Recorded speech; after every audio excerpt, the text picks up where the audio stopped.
سلام دوستان، به کانال خودتون، به کانال عموفان خوش اومدید. امیدوارم تنتون سالم، دلتون خوش و جیبتون مملو از پول باشه.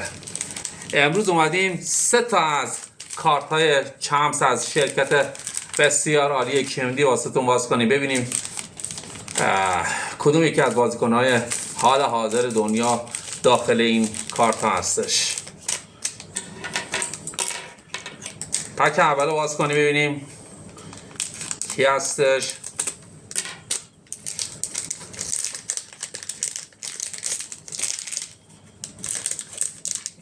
واو پک اول کاسمیرو با اوورال 96 از تیم ملی برزیل، خیلی هم عالی. یکی از کارت های بسیار عالی این پک چمس. پک دوم رو باز کنیم ببینیم کدوم یکی از فوتبالیست‌های مطرح دنیا داخلش هستش.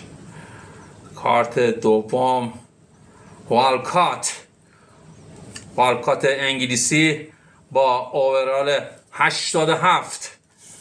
پک سوم رو ببینیم چه کسی هستش دوستان گلم. امیدوارم که کارت خفنی داخل این یکی باشه. کارت سوم واو فردیناند انگلیسی با اوورال 93، یکی از بهترین مدافعای دنیا.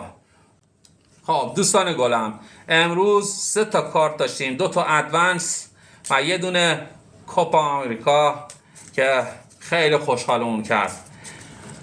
لایک، کامنت و سابسکرایب یادتون نره. دوستتون دارم. خدا نگهدارتون باشه.